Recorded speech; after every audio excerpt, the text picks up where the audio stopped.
तो यहाँ पर हम एक बहुत ज्यादा इंपॉर्टेंट टॉपिक देखने वाले हैं जिसका नाम है कला शारीर। क्या नाम है? कला शारीर। One of the most important topic में से एक है रचना शारीर में। देखो रचना शारीर में कैसा है ना, जो आयुर्वेद का पार्ट है वो बहुत कम है और वेटेज भी बहुत ज्यादा है, तो एक भी पॉइंट छोड़ना नहीं है आपने आयुर्वेद का, और इजी भी बहुत है ना। देखा होगा आपने अभी तक लेक्चर सीरीज फॉलो की होगी तो आपको बहुत आसान जा रहा होगी हर चीज। ठीक है, तो स्टार्ट करते हैं हम व्याख्या से। हमारी सबसे पहले श्लोक है, बहुत ज्यादा इंपॉर्टेंट है। कला खत्वपि सप्त संभवंती धात्वाशयांतर मर्यादा। इसका मतलब क्या होता है? धातु एवं आशय की मर्यादा जो रहती है उसे हम क्या बोलते हैं? कला बोलते हैं। श्लोक बता रहा है हमको, क्या बता रहा है श्लोक? कला खत्वपि सप्त संभवंती धात्वाशयांतर मर्यादा। मतलब क्या इसका? धातु एवं आशय की मर्यादा जो रहती है उसे हम क्या कहते हैं? कला कहते हैं। क्या कहते हैं? कला। उसके बाद शरीर में धातु के आवरण में लगा होना, मतलब जो शरीर रहता उसमें जो धातु रहते हैं हमारे, कितने धातु है? 7 धातु है। कौन से? रस, रक्त, मांस, मेद, अस्थि, मज्जा, शुक्र। तो उन धातुओं में जो आवरण लगा हुआ रहता है उसको हम क्या बोलते हैं? कला बोलते हैं। कला की संख्या कितनी है? तो 7 इसकी संख्या है। कितनी संख्या है? 7। ओके। उसके बाद इसका स्वरूप कैसा है? स्वरूप मतलब बॉडी में काम क्या करता है? तो इसका बॉडी में काम करने का प्रकार क्या काम करता है? जिस प्रकार झाड़ के खोड़ पे आघात किया तो उसके स्नेह भाग दिखता, उसी प्रकार कला पर आघात हुआ तो रक्त इत्यादि धातु दिखते। देखो सिंपल है। झाड़ देखा है आपने कभी? ठीक है, अगर झाड़ के खोड़ पे, खोड़ मतलब जो स्टेम रहता है हमारा बड़ा वाला, उस पे अगर हमने आघात किए, उसको अगर हमने जोर से कुल्हाड़ी मारे, और कुल्हाड़ी मारने के बाद है ना आपको स्नेह दिखेगा, है ना, उसका बार्क दिखेगा अंदर का, और वो कैसा रहता? चिपचिपा रहता। तो उसी प्रकार अगर शरीर में कला को आघात हुआ, कला को नुकसान पहुंचा, तो हमको रक्त बाहर आता हुआ दिखता है, या फिर जो दूसरे धातु है वो भी बाहर आते हुए दिख सकते हैं। सिंपल है, स्वरूप समझ में आ गया? गुड। उसके बाद की बात कर लेते हैं हम कि इसके प्रकार, स्थान, कार्य क्या क्या है। प्रकार कितने हैं, स्थान कहां पर है और इसका कार्य कहां पर है, इसके बारे में बात कर लेते हैं। देखो 7 कला है हमारे पास, वेरी वेरी इंपॉर्टेंट, और सातों कला को सीरियल से याद करना है। कैसे याद करना है? सीरियल से। ओके, सो स्टार्ट करते हैं हम हमारी पहली कला से, मांस धरा कला। इसको हम प्रथम कला बोलते हैं, याद रहेगा, क्योंकि एमसीक्यूज में आ सकता है कि चतुर्थी कला का नाम क्या है बताओ, तो वो श्लेष्म धरा कला है ना। अब ये चतुर्थी कला क्यों निकला मेरे मुंह से? क्योंकि पिछले साल क्वेश्चन आया था और मैंने रॉन्ग लिखा था, मैंने पित्त धरा कला लिख दिया था। 5वीं 6ठी कला को श्लेष्म धरा कला को पित्त धरा कला लिख दिया था मैंने, पंचमी की जगह चतुर्थी हो गया था, तो याद रखना है आपने। ओके, ये कला में मांस के स्नायु स्त्रोतस धमनी सीरा प्रतान से पसरे हुए रहते हैं।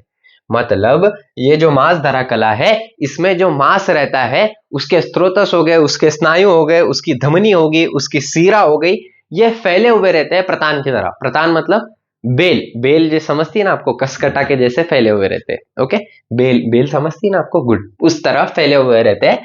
उदाहरण दिया हुआ है बाहर का, शरीर में कमल जैसे पंखुड़ी रहती ना, कमल की जैसी पंखुड़ी रहती, देखो फैली हुई रहती ना कमल की पंखुड़ी, मेरे को बनाना नहीं आता, ऐसी कमल। ओके, सो इस तरह फैले हुए रहते हैं शरीर में, जैसे कमल की पंखुड़ियां फैली हुई रहती है। ओके, उसके बाद रक्त धरा कला द्वितीय कला है। कितवी कला है रक्त धरा कला? तो द्वितीय कला। यकृत प्लीहा इसमें आते हैं।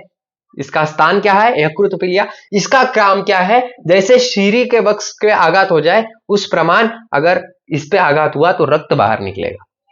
यहां पर एग्जांपल देखा ना झाड़ का, उसी प्रकार। उसके बाद है मेदोधरा कला, तृतीय कला। कितवी कला है ये? तृतीय कला। मेद का धारण करती है, सारी प्राणी मात्रा के उदर में रहती है। मेद मतलब क्या होता है? मेद मतलब फैटी टिश्यूज होता है, एडिपोज टिश्यू होता है। तो ये सारे प्राणी मात्रा के उदर में, उदर मतलब पेट के अंदर, पेट के साइड में देखने को मिलती है मेदोधरा कला। ठीक है, शुद्ध मांस स्नेह को हम वसा भी बोलते हैं। जो शुद्ध मांस रहता है उसके स्नेह को वसा भी बोला जाता है। उसके बाद श्लेष्म धरा कला, चतुर्थ कला। ओके, सारे प्राणी मात्रा के संधि में देखने को मिलती है हमको। कौन सी कला? श्लेष्म धरा कला। जैसे हम चाक देखे होंगे आपने, ठीक है, चाक में हम ग्रीस लगाते हैं, ऑयल डालते हैं, तो वो एकदम स्मूथली चलता है। उसी प्रकार ये जो श्लेष्म धरा कला है उसका काम है संधि के जगह पर रहना और उसके आवरण को ग्रीस जैसा काम करना, ऑयल जैसे काम करना, यही यहां पर लिखा हुआ है, स्नेह देने का काम। Okay, good. उसके बाद पुरुष धरा कला पंचमी कला है। पुरुष धरा, ठीक है, कितवी कला है? पंचमी। ग्रहणी में रहती है, पक्वाशय में रहती है, और ये मल विभाजन करने का काम करती है। क्या काम करती है? मल विभाजन। सार भाग इसका क्या बनाता है? सार भाग को हम आहार रस बोलते हैं, जो कि डाइजेस्टेड फूड रहता है, और किट्ट भाग को क्या बोलते हैं हम? मूत्रमल, मतलब ये अनडाइजेस्टेड फूड यहां पर बनता है। बनाने का काम पूरी तरह कला करती है। ठीक है। अग्नि एवं वायु से सार भाग और किट्ट भाग का विभाजन होता है। पुरुष धर्म में इसका इंपॉर्टेंट रोल है। कला का मतलब सिंपल ये समझो कि आवरण देना शरीर को। Okay, good.